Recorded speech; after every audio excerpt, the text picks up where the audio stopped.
Dear student, अगर आपको भी किसी क्वेश्चन में डाउट है तो आपको उस क्वेश्चन का फोटो खींचना है और क्रॉप करना है। तुरंत 5 सेकंड में उस क्वेश्चन का आंसर वीडियो सॉल्यूशन के साथ आपको मिल जाएगा। फिर चाहे आपका क्वेश्चन होमवर्क का हो, सीबीएसई बोर्ड का हो, राजस्थान बोर्ड का हो या अदर किसी भी बोर्ड का हो, या क्लास 6 से 12 आईआईटी, जेई, नीट या फिजिक्स, केमिस्ट्री, बायोलॉजी, मैथ के इन सभी सवालों का जवाब मिलेगा डाउटनेट पर। साथ ही डाउटनेट पर क्लास 9 से 12 के बच्चों के लिए लाइव क्लासेज हिंदी मीडियम और इंग्लिश मीडियम में चल रही है। 3 करोड़ से ज़्यादा बच्चे इस एप्लीकेशन पर पढ़ाई कर रहे हैं। डाउटनेट के इस एप्लीकेशन को अभी डाउनलोड कीजिए, लिंक मिलेगा डिस्क्रिप्शन में। हेलो प्यारे बच्चों, नमस्कार। स्वागत है आप सभी का आपके अपने यूट्यूब चैनल में। तो आज की इस वीडियो में जो रिवीजन वीडियो हमारे चल रहे थे, जो रिवीजन क्लास हमारी चल रही थी साइंस में, तो जो साइंस में हमने फाइनल शॉर्ट करा रखे हैं वो वाले चैप्टर अगर आपने अभी तक नहीं देखा है, यानी चैप्टर 1 जो भोजन और मानव स्वास्थ्य है, चैप्टर 2 आपके मानव तंत्र हैं, इन पर रिवीजन वीडियो है वो आपके ऑलरेडी अपलोड हो चुकी हैं। अगर आपने अभी तक उन वीडियो को नहीं देखा है तो उन वीडियो को भी आप देख सकते हैं। उन वीडियो का लिंक आपको डिस्क्रिप्शन में मिल जाएगा। यानी विज्ञान में अब हम मिलकर फोड़ेंगे 95 प्लस। जी बिल्कुल फोड़ेंगे। जो हमारा टारगेट है वो इस बार साइंस में कितना होना चाहिए, 95 होना चाहिए। यानी जितने भी स्टूडेंट हमारे यूट्यूब चैनल से जुड़े हुए हैं उन सभी बच्चों के साइंस में 95 प्लस से कम नहीं होने चाहिए। जितनी मैं मेहनत करता हूँ उससे ज़्यादा मेहनत आपको करनी है, क्योंकि एक टीचर से ज़्यादा मेहनत एक स्टूडेंट करेगा, तभी आप बोर्ड एग्जाम में अच्छे अंक प्राप्त कर पाएंगे। तो कक्षा 10 विज्ञान revision video final short board परीक्षा 2021 के लिए जो महत्वपूर्ण प्रश्न है, अगर मैं आपको चैप्टर वाइज जो सीरीज मैंने शुरू कर रखी है, आपको केवल उसी के अकॉर्डिंग तैयारी करनी है। बोर्ड एग्जाम 2021 की संशोधित पाठ्यक्रम के अनुसार हम ये चैप्टर है उसको मैंने डिजाइन किया है बहुत ही अच्छे तरीके से। और अध्याय 3 है, आज की इस वीडियो में हमारा अध्याय 3 है, चैप्टर 3 है, जिसका नाम क्या है, आनुवंशिकी यानी जेनेटिक्स। और ये वाला जो चैप्टर है ये टोटल इस बार बोर्ड एग्जाम 2021 में कितने अंक का है, 4 अंक का है। यानी इस चैप्टर से आपके 4 अंक के क्वेश्चन है वो पूछे जाएंगे।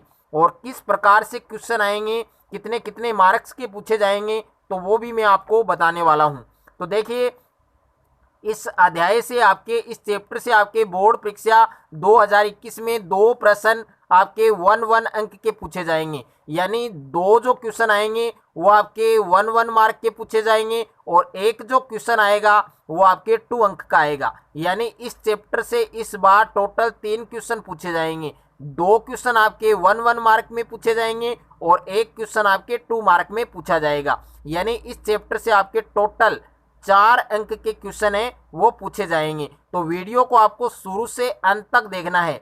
और सबसे पहले हम शॉर्ट क्वेश्चन की बात करेंगे। जो आपके शॉर्ट क्वेश्चन है, शॉर्ट क्वेश्चन कितने आएंगे आपके, 2 आएंगे। कितने कितने नंबर के आएंगे, 2 नंबर के आएंगे। तो ये 2 नंबर भी आपको नहीं छोड़ना है, क्योंकि आप भी जानते हैं, मैं भी जानता हूँ, बूंद बूंद से घड़ा भरता है। तो ये 2 नंबर ऐसे नहीं है कि ये 2 नंबर ऐसे ही है, यहाँ से 2 नंबर आप बना पाएंगे। वीडियो को आपको पूरा देखना है। तो देखिए, सबसे पहला जो क्वेश्चन है हमारा, आनुवंशिकी का जनक किसे कहा गया है। यानी जेनेटिक्स का जनक कौन है, फादर कौन है, आनुवंशिकी का जो जनक है वो किसको कहा जाता है, कौन है। तो आनुवंशिकी का जनक कौन है, ग्रेगर जॉन मेंडल। आनुवंशिकी का जनक कौन है, ग्रेगर जॉन मेंडल। ये क्वेश्चन आपके बोर्ड एग्जाम 2021 में कन्फर्म पूछा जाएगा, क्योंकि इस क्वेश्चन के जो चांस है वो इस बार 99% चांस है। यह आपको 1 मार्क जरूर दिलाएगा। इस क्वेश्चन को तैयार करना है। जिन छात्रों ने इस क्वेश्चन को अच्छे से तैयार नहीं किया है वो इस क्वेश्चन को बोर्ड एग्जाम 2021 से पहले अच्छे से इस क्वेश्चन को तैयार कर ले। उसके बाद में सेकंड क्वेश्चन क्या है कि जीन शब्द का प्रतिपादन किसने किया था। जो जीन शब्द है उसका प्रतिपादन किसने किया था, किस वैज्ञानिक ने किया था, तो उस वैज्ञानिक का आपको नाम लिखना है। तो जीन शब्द किसने दिया था, जोहानसन ने। यानी जय से जय, यानी जय से ये स्टार्ट हो रहा है। तो जीन शब्द है उसकी उत्पत्ति, उसका प्रतिपादन किस वैज्ञानिक ने दिया था, किसने दिया था, जोहानसन ने दिया था। तो उस वैज्ञानिक का क्या नाम है, जोहानसन। ये आपको याद करना है। उसके बाद में अगला जो क्वेश्चन है वो हमारा क्या है, क्वेश्चन नंबर 3 है, यानी मेंडल ने आनुवंशिकी संबंधी प्रयोग किस पादप पर किए। यानी मेंडल ने आनुवंशिकी जो संबंधी प्रयोग किए थे वो कौन से पादप पर किए थे, किस पादप पर किए थे। तो उस पादप का आपको नाम लिखना है। तो उस पादप का नाम क्या है, उदान मटर। यानी मेंडल ने आनुवंशिकी संबंधी प्रयोग कौन से पादप पर किए थे, उदान मटर पर। और यहाँ उदान मटन का, यहाँ उदान जो मटर है इसका वानस्पतिक नाम, वैज्ञानिक नाम भी आपसे पूछ सकता है। तो इसका वैज्ञानिक नाम क्या होगा, पाइसम सेटाइवम। यानी जो अगला क्वेश्चन है वो क्वेश्चन तो यही है, लेकिन यहाँ पर उस पादप का वनस्पतिक नाम पूछा है। तो इस प्रकार का क्वेश्चन भी आपके बोर्ड एग्जाम 2021 में पूछा जा सकता है। तो अच्छे से आपको एक क्वेश्चन तैयार करना है। क्वेश्चन नंबर 4 आपको दिया गया है कि मेंडल ने अपने प्रयोग के लिए किस पादप पर प्रयोग किया था, उसका आपको वानस्पतिक नाम लिखना है। देखिए क्वेश्चन नंबर 3 में मैंने आपको क्या बताया था कि मेंडल ने अपने प्रयोग के लिए कौन से पादप पर प्रयोग किया, कौन से पादप को चुना, तो उसका नाम लिखना है। तो उसका नाम क्या है, उदान मटर। अब यहाँ पर उस पादप का आपको वैज्ञानिक नाम यानी वानस्पतिक नाम आपको पूछा है। तो उस पादप का नाम तो क्या होगा, उदान मटर। और इसका वानस्पतिक नाम आपको क्या याद रखना है, पाइसम सेटाइवम। तो यहाँ पर वानस्पतिक नाम है वो भी आपके बोर्ड एग्जाम में पूछा जा सकता है। तो यहाँ से इस क्वेश्चन को अच्छे से तैयार करना है, क्योंकि एक क्वेश्चन आपके बन सकता है। उसके बाद में अगला क्वेश्चन है क्वेश्चन नंबर 5, यानी जो मेंडलवाद है उनकी पुनः खोज करने वाले वैज्ञानिकों के नाम लिखिए। तो मेंडलवाद की पुनः खोज यानी दोबारा खोज करने वाले जो वैज्ञानिक थे, 3 वैज्ञानिक थे, उन तीनों वैज्ञानिकों के नाम आपको याद रखने हैं। तो ये 3 वैज्ञानिक है, जर्मनी के कार्ल कोरेंस, एरिक वॉन शेरमेक। तो इन तीनों वैज्ञानिकों के नाम आपको अच्छे से तैयार करने हैं, क्योंकि यहाँ से भी क्वेश्चन आपके बोर्ड एग्जाम 2021 में फंस सकता है। तो यहाँ से अच्छे क्वेश्चन है, इन अच्छे क्वेश्चनों को आपको तैयार करना है। क्वेश्चन नंबर 6 आपके, मेंडल ने कितने विपर्यासी लक्षणों के युग्म अपने प्रयोगों के लिए चुने। यानी मेंडल ने कितने विपर्यासी लक्षण थे उनके युग्म अपने प्रयोग के लिए चुने। कितने विपर्यासी लक्षणों को चुना, 7 विपर्यासी लक्षणों को चुना। उसके बाद में क्वेश्चन नंबर 7 है आपके, प्रभावी लक्षण किसे कहते हैं, क्योंकि ये भी आपके 1 नंबर का क्वेश्चन बनता है और काफ़ी बार ये क्वेश्चन आपके बोर्ड एग्जाम में, सप्लीमेंट्री एग्जाम में पूछा जा चुका है 1 मार्क में। तो इस बार ये 2021 की बोर्ड एग्जाम में भी आपको 1 मार्क है वो दिला सकता है। तो इस क्वेश्चन को भी आपको अच्छे से तैयार करना है। प्रभावी लक्षण की परिभाषा क्या होगी कि वह लक्षण जो F1 पीढ़ी में अपने आप को अभिव्यक्त कर पाता है उसे हम क्या कहते हैं, प्रभावी लक्षण कहते हैं। यानी वह लक्षण जो F1 पीढ़ी में अपने आप को अभिव्यक्त कर पाता है, अपने लक्षणों को अभिव्यक्त कर पाता है, उसे हम क्या कहते हैं, प्रभावी लक्षण कहते हैं। तो इस क्वेश्चन को भी, इस परिभाषा को अच्छे से आपको तैयार करना है। क्वेश्चन नंबर 8 है आपके, परीक्षण संकरण किसे कहते हैं। परीक्षण संकरण का दूसरा नाम क्या है, टेस्ट क्रॉस। इसका दूसरा नाम क्या है, टेस्ट क्रॉस। तो यानी टेस्ट क्रॉस किसे कहा जाता है, ये भी आ सकता है एग्जाम में, या परीक्षण संकरण किसे कहते हैं ये भी पूछा जा सकता है। तो सबसे पहले आपको हेडिंग में लिखना है परीक्षण संकरण, उसके आगे इसकी परिभाषा लिखनी है। यदि F1 पीढ़ी का संकरण, यदि F1 पीढ़ी का संकरण अप्रभावी जनक के साथ कराया जाता है तो इसे परीक्षण संकरण कहते हैं। यदि F1 पीढ़ी का संकरण अप्रभावी जनक के साथ करवाया जाता है तो इसे हम क्या कहते हैं, परीक्षण संकरण कहते हैं। तो इस क्वेश्चन को भी आपको छोड़ना नहीं है, अच्छे से आपको तैयार करना है। अब देखिए लॉन्ग क्वेश्चन है, लॉन्ग क्वेश्चन आपके एक ही आएगा इस चैप्टर से, जो कितने अंक का पूछा जाएगा, 2 अंक का पूछा जाएगा। क्वेश्चन है आपके क्वेश्चन नंबर 9, यानी क्वेश्चन 1 से क्वेश्चन 8 आपके शॉर्ट क्वेश्चन है जो आपके 1 मार्क में पूछे जाएंगे। कितने क्वेश्चन आएंगे, 2। अब जो लॉन्ग क्वेश्चन आएगा वो आपके एक ही आएगा, जो कितने नंबर का आएगा, 2 नंबर का। इतना बड़ा लॉन्ग क्वेश्चन नहीं आएगा, इजी क्वेश्चन आएगा। जो क्वेश्चन मैं आपको करवा रहा हूँ इस वीडियो में वही क्वेश्चन आपको तैयार करने हैं, इनके अलावा आपको कुछ भी तैयार नहीं करना है।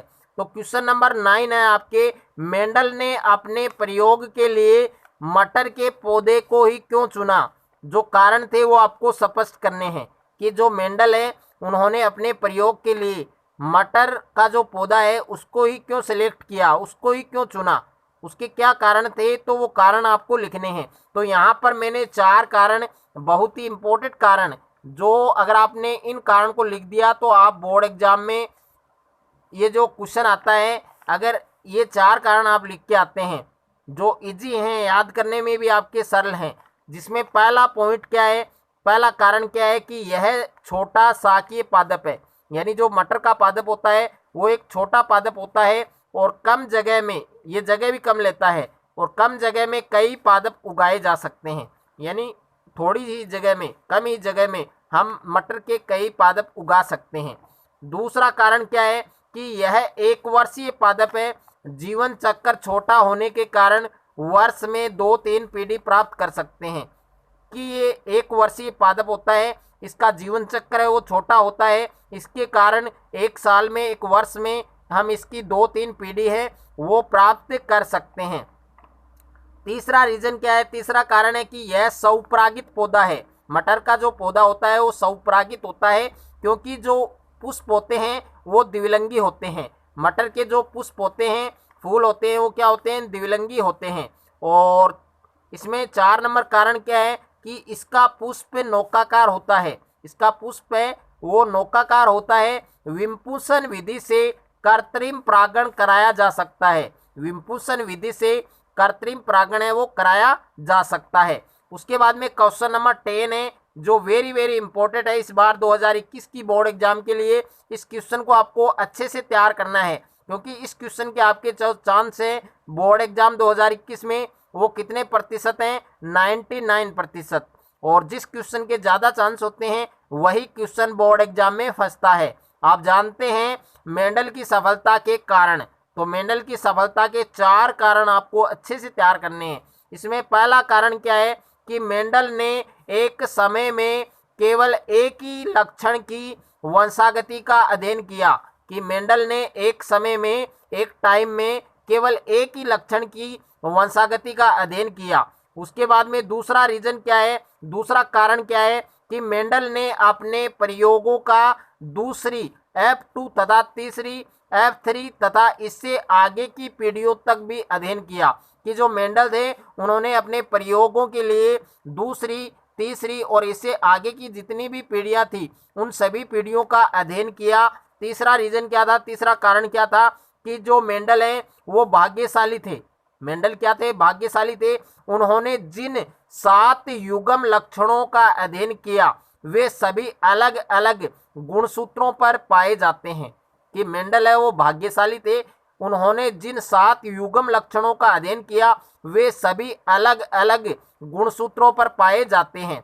इसमें 4 नंबर कारण क्या है कि मेंडल ने गणित और सांख्यिकी का उपयोग करते हुए प्रयोगों के परिणामों का विश्लेषण किया। कि मेंडल ने गणित और सांख्यिकी का उपयोग करते हुए प्रयोगों के परिणामों का क्या किया, विश्लेषण किया। तो इस क्वेश्चन को भी आपको बहुत ही अच्छे से तैयार करना है। क्वेश्चन नंबर 11 है आपके, परीक्षण संकरण किसे कहते हैं। यानी आपको परिभाषा बतानी है परीक्षण संकरण। परीक्षण संकरण की परिभाषा लिखनी है और परीक्षण संकरण को उदाहरण द्वारा समझाइए। उसके बाद में जो परीक्षण संकरण है उसको आपको उदाहरण सहित समझाना है। तो सबसे पहले आपको हेडिंग में लिखना है परीक्षण संकरण, क्योंकि इसकी जो परिभाषा है वो इम्पोर्टेंट है 2021 की बोर्ड एग्जाम के लिए। इसकी परिभाषा है वो पूछी जा सकती है। यदि F1 पीढ़ी का संकरण अप्रभावी जनक के साथ कराया जाता है तो इसे परीक्षण संकरण कहते हैं। बहुत ही इजी इसकी परिभाषा है जो आपको अच्छे से तैयार करनी है। यदि F1 पीढ़ी का संकरण अप्रभावी जनक के साथ कराया जाता है तो इसे हम क्या कहते हैं, परीक्षण संकरण यानी टेस्ट क्रॉस कहते हैं। और इस संकरण में प्राप्त संतति में लक्षण प्ररूप तथा जीन प्ररूप समान अर्थात 1:1 प्राप्त होता है। यानी इस संकरण में जो प्राप्त संतति है उसमें जो लक्षण प्ररूप है और जो जीन प्ररूप अनुपात है वो बराबर होता है, यानी समान होता है। कितना होता है, 1:1। यह भी आपको ध्यान रखना है। उसके बाद में है 50% विषम युग्मजी लंबे और 50% समयुग्मजी बौने पौधे प्राप्त होते हैं। यानी 50%, 50%। तो इसका जो अनुपात है, इसका जो रेशो है वो क्या आएगा, 1:1 यानी 1:1। अब यहाँ पर लंबे पौधे हैं और यहाँ पर बौने पौधे हैं। ये आप एग्जाम्पल है, इस एग्जाम्पल को भी आपको अच्छे से देखना है, अच्छे से समझना है। यहाँ पर लंबे पौधे हैं और लंबे पौधों को भी यहाँ से 2 भागों में बांट दिया है। यहाँ पर टी है और यहाँ पर टी, उसके बाद में यहाँ पर भी टी, यहाँ पर भी टी। अब देखिए इस प्रकार से इसका संकरण कराया गया है। तो 50% विषम युग्मजी लंबे पौधे प्राप्त हुए हैं और 50% सम युग्मजी बौने पौधे प्राप्त हुए हैं। तो इनका जो अनुपात है वो कितना आएगा, 1:1। तो यहाँ से जो परिभाषा है वो ज़्यादा इम्पोर्टेंट है, तो परिभाषा पर आपको ज़्यादा ध्यान देना है क्योंकि इसकी जो परिभाषा है वो आपके एग्जाम में पूछी जाएगी। तो अच्छे से आपको एक क्वेश्चन तैयार करना है। अगला क्वेश्चन है आपके व्युत्क्रम संकरण क्या है, यानी जो व्युत्क्रम संकरण है उसकी आपको परिभाषा लिखनी है, परिभाषा याद करनी है। तो व्युत्क्रम संकरण क्या होता है कि ऐसा संकरण जिसमें एक पादप ए को नर और दूसरा जो पादप है उसको बी, उसको क्या मानेंगे, मादा। यानी एक पादप है उसको मैंने ए मान लिया है और उसको मैंने क्या कहा है, नर कहा है, ओके। और दूसरा जो पादप है उसको मैंने क्या माना है, बी, उसको मैंने क्या कहा है, मादा। यानी एक पादप है उसको नर और दूसरे को मादा। अब इनका जनक के रूप में काम में लिया जाता है और दूसरे संकरण में जो पादप ए है उसको क्या कहेंगे, मादा, यानी उसका व्युत्क्रम कर दिया, उसका उल्टा कर दिया। और दूसरा जो पादप है उसको मैंने क्या कह दिया, नर, इसके रूप में काम में लिया जाता है। तो इसे क्या कहा जाता है, व्युत्क्रम संकरण कहा जाता है। तो इस परिभाषा को आपको अच्छे से तैयार करना है। बोर्ड एग्जाम 2021 में या तो परीक्षण संकरण आएगा या व्युत्क्रम संकरण आएगा, इनमें से एक परिभाषा आपकी बोर्ड एग्जाम 2021 में कन्फर्म पूछी जाएगी। तो इन दोनों परिभाषाओं को आपको अच्छे से तैयार करना है। क्वेश्चन नंबर 13 आपके मेंडल की वंशागति के नियम लिखिए। वेरी इंपॉर्टेंट क्वेश्चन है, काफ़ी बार बोर्ड एग्जाम में क्वेश्चन रिपीट है, यानी रिपीटेड क्वेश्चन है, जो आपके सप्लीमेंट्री एग्जाम में भी आ चुका है, काफ़ी बार बोर्ड एग्जाम में भी आ चुका है। तो इस बार 2021 की बोर्ड एग्जाम में इनमें से एक नियम आने के ज़्यादा चांस है कि मेंडल की जो वंशागति के नियम है उनमें से 3 नियम है। इन तीनों नियमों में ज़्यादा इम्पोर्टेंट क्या है, प्रभाविता का नियम, क्योंकि प्रभाविता का नियम है ये आपके काफ़ी बार बोर्ड एग्जाम में आ चुका है। वैसे आपको ये तीनों नियम अच्छे से तैयार करने हैं। यहाँ पर पहला नियम आप देख सकते हैं, प्रभाविता का नियम, यानी प्रभाविता का नियम किसे कहते हैं।